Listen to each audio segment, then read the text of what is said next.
Celebrity ಅನ್ನೋ ಕಾರಣಕ್ಕೆ bale ಕೊಟ್ಬಿಟ್ರೆ ಏನಾಗುತ್ತೋ ಅಂತ ಹೇಳಿ ಡಿನೇ ಮಾಡೋದು ಎರಡೂ ಆಗಬಾರ್ದು. ಆದರೆ ಈ ಪ್ರಕರಣದಲ್ಲಿ ಇಷ್ಟೆಲ್ಲ ಗಂಭೀರವಾಗಿ ಮೀಡಿಯಾನೂ ಕೂಡ ಗಮನಿಸ್ತಾ ಇದೆ, ಜನಸಾಮಾನ್ಯರು ಕೂಡ ಫಾಲೋ ಮಾಡ್ತಿದ್ದಾರೆ. ಇದೆಲ್ಲವೂ ಗಮನಿಸಿಯೂ ಕೂಡ ಪೊಲೀಸರು ಇದರಲ್ಲಿ ಫಿಟ್ ಮಾಡಿದ್ದಾರೆ ದರ್ಶನ್ ಅವರನ್ನ ಅನ್ನೋ ಒಂದು ವಾದ ಇದೆಯಲ್ಲ ಸಿ ವಿ ನಾಗೇಶ್ ಅವರು ಮಂಡಿಸಿದ್ದು, ಒಪ್ಲಿಕ್ಕೆ ಸಾಧ್ಯನಾ ಅಂತ ಹೇಳಿ. ಈಗ ಒಬ್ಬ ಯಾರೇ ಲಾಯರ್ ಆಗಿರಲಿ ಅವರು ತಮ್ಮ ಕಕ್ಷಿದಾರನ ಪರವಾಗಿಯೇ ಮಾತಾಡ್ತಾರೆ ಮತ್ತು ಅದು ಅವರ ಕರ್ತವ್ಯ, ಡ್ಯೂಟಿ ಆಗಿದೆ. ಇಲ್ಲಿಯೂ ಸಹಿತ ಹೆಚ್ಚಾಗಿ ನಾನು ಅನ್ಕೊಂಡಾಗ ಆಸ್ ಎ ಜರ್ನಲಿಸ್ಟ್ ನಾನು ಹೇಳ್ತಾ ಇರೋದು, ಈ ಪೊಲೀಸರು ಯಾವುದೇ ರೀತಿ ಚಾರ್ಜ್ ಶೀಟನ್ನು ಸಲ್ಲಿಸಿದ್ರು ಸಹಿತ ಅದರೊಳಗಡೆ ಇರ್ತಕ್ಕಂಥ ನ್ಯೂನ್ಯತೆಗಳನ್ನು, ಲೋಪದೋಷಗಳನ್ನು ಹಿಡಿದು ಅದನ್ನು ಹೈಲೈಟ್ ಮಾಡಿ ನ್ಯಾಯಾಧೀಶರಿಗೆ ಕನ್ವೇ ಮಾಡ್ತಕ್ಕಂಥ ಕೆಲಸವನ್ನು ಎಲ್ಲ ಕಕ್ಷಿದಾರರ ಪರವಾಗಿರ್ತಕ್ಕಂಥ ಲಾಯರ್ಗಳು ಮಾಡ್ತಾರೆ. ಅದು ಅವ್ರ ಕೆಲಸ ಮಾಡಿದ್ದಾರೆ. ಆದರೆ ಅದಕ್ಕೆ ಕೌಂಟ್ರ್ ಕೊಡಬೇಕಾಗಿರೋ ಕೆಲಸ ಯಾರು ಮಾಡಬೇಕು? ಮತ್ತೆ ಪಿ ಪಿ ಇರ್ತಾರೆ, ಅವರು ಅದೆಲ್ಲವೂ ಸುಳ್ಳು ಅಂತ ಅವರು ವಾದಿಸ್ಬೇಕಾಗತ್ತೆ. ಇವುಗಳ ಮಧ್ಯದಲ್ಲಿಯೂ ಸಹಿತ ಇಷ್ಟು ದಿನಗಳ ಕಾಲ, 4 ತಿಂಗಳುಗಳ ಕಾಲ ಎಲ್ಲ ಮಾಧ್ಯಮಗಳು ಸಹಿತ ಒಂದು ರೀತಿಯಾದಂಥ ಒಂದು ಓರಿಯೆಂಟೇಷನ್ ಕೊಡ್ತಾ ಬಂದಿದ್ದು. ಹೌದು, ಇವ್ರು ಹಾಗೆ ಮಾಡಿದ್ರು, ಹೀಗೆ ಮಾಡಿದ್ರು, ಅಲ್ಲಿ ಹೊಡೆದ್ರು, ಇಲ್ಲಿ ಹೊಡೆದ್ರು ಅಂತ ಎಲ್ಲವನ್ನೂ ಮಾಡ್ಕೊಂಡ್ಬಂದರು. FSL ರಿಪೋರ್ಟ್ ಈ ಥರ ಬಂತು ಅಂತ.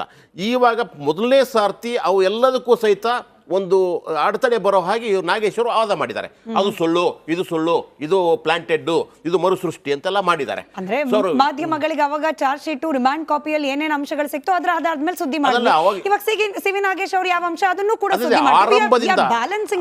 ಆರಂಭದಿಂದ ಕೊನೆಯವರೆಗೂ ಸಹಿತ ಯೂಶಲಿ ನಾನು ಹೇಳ್ತಾ ಇರೋದು ನಿಮ್ಮ ಮಾಧ್ಯಮ ಮಾತ್ರ ಅಂತ ಹೇಳ್ತಾ ಇಲ್ಲ, ಒನ್ ಸೈಡೆಡ್ ಆಗಿ ಅವ್ರ ವಿರುದ್ಧವಾದಂತವುಗಳನ್ನ ಬಂದಿದ್ದಾರೆ. ಅಲ್ಲ, ಒನ್ ಸೈಡೆಡ್ ಹೆಂಗೆ? ನಮಗ್ ಸಿಗ್ತಾ ಇದ್ದಿದ್ದು ಪೊಲೀಸ್ ಸೋರ್ಸ್ ಇಂದ ಮಾಹಿತಿ, ನಮಗ್ ಸಿಗ್ತಾ ಇದ್ದಿದ್ದು ರಿಮಾಂಡ್ ಕಾಪಿಯಿಂದ ಮಾಹಿತಿ, ನಮಗ್ ಸಿಕ್ಕಿದ್ದು 3991 ಪುಟಗಳ ಚಾರ್ಜ್ ಶೀಟ್. ನಿಮ್ಮ ಮಾಹಿತಿಯನ್ನು ಆಧರಿಸಿ ನೀವು ಅದಕ್ಕೆ ಹೆಚ್ಚು ಸ್ಕೋಪ್ ಕೊಡ್ತಾ ಇದ್ದೀರಿ.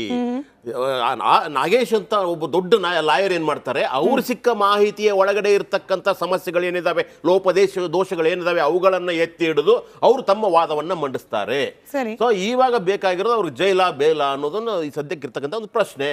ಈಗ ನಮಗೇನ್ ಅನ್ಸುತ್ತೆ, ಒಬ್ಬ ಮನುಷ್ಯನ ಜೈಲ್ಗೆ ಬೇಲ್ ಕೊಟ್ಬಿಡ್ರಪ್ಪ, ಇಲ್ಲ ಅಂದ್ರೆ ಈ ಮಾಧ್ಯಮದವರು ಹಿಡ್ಕೊಂಡು ನಮಗೆಲ್ಲ ಅದನ್ನೇ ಪ್ರಚಾರ ಮಾಡಿ ಮಾಡಿ ಮಾಡಿ ಅವ್ನು ಬೆರಳು ತೋರಿಸಿದ, ಅವ್ನು ಮಲ್ಕೊಂಡ,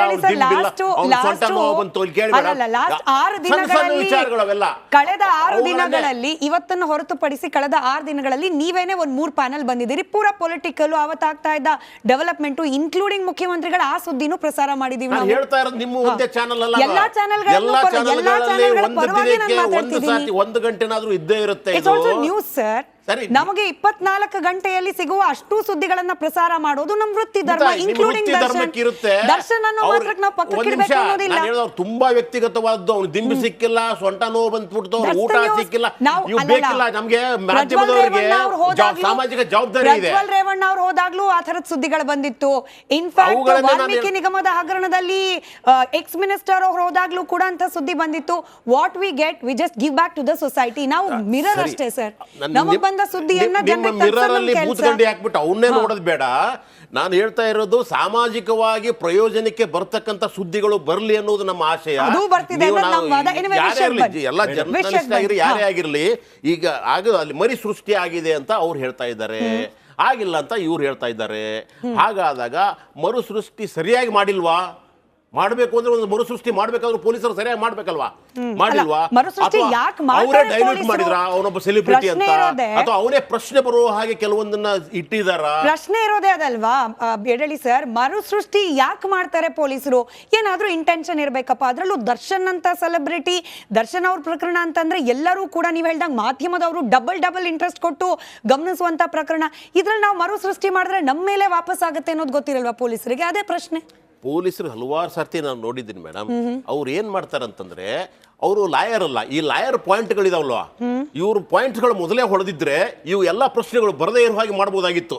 ಇಲ್ಲಿ ಚಪ್ಪಲಿ ಅಂತಂದ್ರೆ ಅಲ್ಲಿ ಶೂಸ್ ಅನ್ನೋದು ಬದಲಾಗಿ ಎರಡರಲ್ಲಿ ಒಂದನ್ನು ಕನ್ಕ್ಲೂಡ್ ಮಾಡ್ತಾ ಇದ್ರು. ಆದ್ರೆ ಯಾಕೆ ಈ ತರ ಕಾಂಟ್ರಡಿಕ್ಷನ್ ಬರ್ತವೆ, ಯಾಕೆ ವೈರುಧ್ಯಗಳು ಬರ್ತವೆ?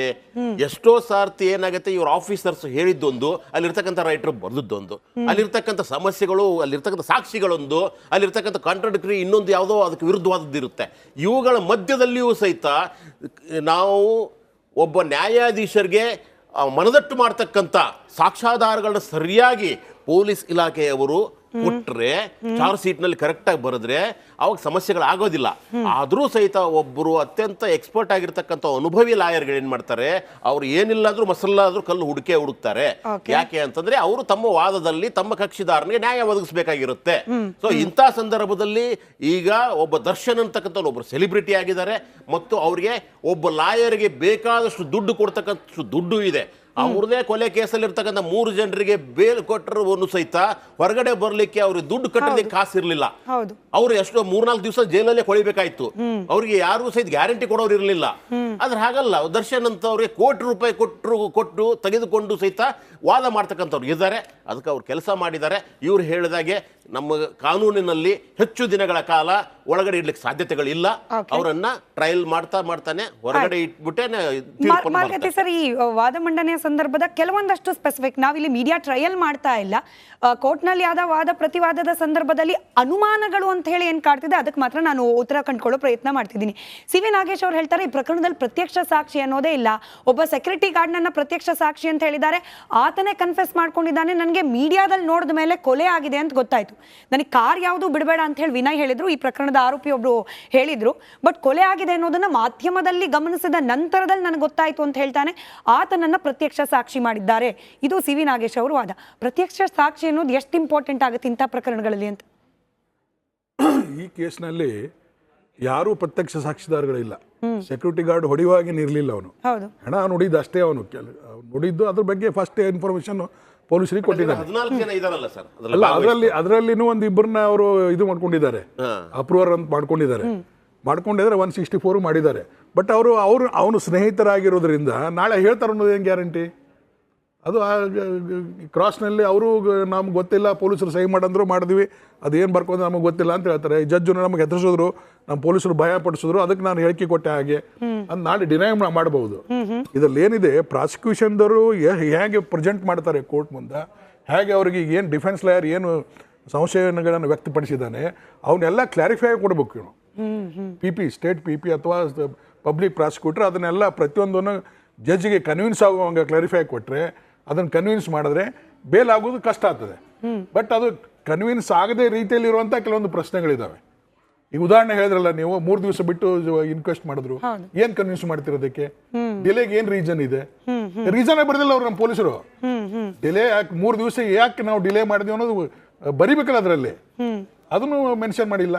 ಸೊ ಇಂಥ ನ್ಯೂನತೆಗಳನ್ನ ಐಡೆಂಟಿಫೈ ಮಾಡೋದೇ ಡಿಫೆನ್ಸ್ ಲಾಯರ್ ಕೆಲಸ. ಅವರು ಮಾಡ್ತಿರ್ತಾರೆ. ಇದರಲ್ಲಿ ಮುಖ್ಯವಾಗಿ ಅಂದರೆ ಪ್ರತಿಯೊಂದು case, murder case depends upon post mortem report. ಆ ಪೋಸ್ಟ್ ಮಾರ್ಟಮ್ ರಿಪೋರ್ಟ್ನಲ್ಲಿ ಕಾಸ್ ಆಫ್ ಡೆತ್, ಯಾವ ಕಾರಣದಿಂದ ಡೆತ್ ಆಯಿತು, ಯಾವನು 17 ಜನ ಆರೋಪಿಗಳಲ್ಲಿ ಯಾವನು ಹೊಡೆತಕ್ಕೆ ಡೆತ್ ಆಯಿತು, ಅದು ಮೆಗ್ನಿಂದ ಮಾಡಿದ್ದಕ್ಕೆ ಡೆತ್ ಆಗಿದೆ, ಎಲೆಕ್ಟ್ರಿಕಲ್ ಶಾಕ್ ಕೊಟ್ಟಿದ್ದರಿಂದ ಡೆತ್ ಆಗಿದೆಯೋ, ಅಥವಾ ಬೂಟ್ಲೆ ಹೊಡೆದಿದ್ದರಿಂದ ಇದಾಗಿದೆಯೋ, ಬಡಿಗೆಯಿಂದ ಹೊಡೆದಿದ್ದರಿಂದ ಡೆತ್ ಆಗಿದೆಯೋ, ತಲೆಯನ್ನ ಗೋಡೆಗೆ ನೂಕಿದ್ರಿಂದ ಆಗಿದೆಯೋ, ಏನ್ ರೀಸನ್ ಅನ್ನೋದು ನಮಗೂ ಗೊತ್ತಿಲ್ಲ. ಬಹುಶಃ ನಿಮಗ್ ಗೊತ್ತಿದ್ರೆ ಇರಬಹುದು, ನಾನು ನೋಡ್ಲಿಲ್ಲ ಅದನ್ನ ಪೋಸ್ಟ್ ಮಾರ್ಟಮ್ ರಿಪೋರ್ಟ್. ಇಲ್ಲ ಇಂಥದ್ದೇ ಮಾಹಿತಿ ಪೂರ್ತಿ ಸಿಕ್ಕಿಲ್ಲ. ಯಾಕಾಗಿಲ್ಲ ಅಂತಂದ್ರೆ ಅದು ಕಾಸ್ ಆಫ್ ಡೆತ್ ಅವ್ರೇನೋ ಫ್ರಿಜ್ ನಲ್ಲಿ ಇಟ್ಟಿದ್ರಂತೆ ಡೆಡ್ ಬಾಡಿಯನ್ನು. ಫ್ರಿಜ್ ನಲ್ಲಿ ಇಟ್ಟು ಆಮೇಲೆ ಮಾಡಿದ್ದಾರೆ ಪೋಸ್ಟ್ ಮಾರ್ಟಮ್. ಅದಕ್ಕೆ ಕಾಸ್ ಆಫ್ ಡೆತ್ ನಮಗೆ ಐಡೆಂಟಿಫೈ ಮಾಡ್ಲಿಕ್ಕೆ ಇಲ್ಲ. ಇವನ್ ಟೈಮ್ ಆಫ್ ಡೆತ್ ಆಲ್ಸೋ ನಾವು ರಿಕಗ್ನೈಸ್ ಇಟ್ಟು ಅಂತ ಅವರು ರಿಪೋರ್ಟ್ ಕೊಟ್ಟಿದ್ದಾರೆ ಅಂತ ನಾನು ಕೇಳಿದ್ದೇನೆ. ಅದು ಎಷ್ಟು ಮತ್ತೆ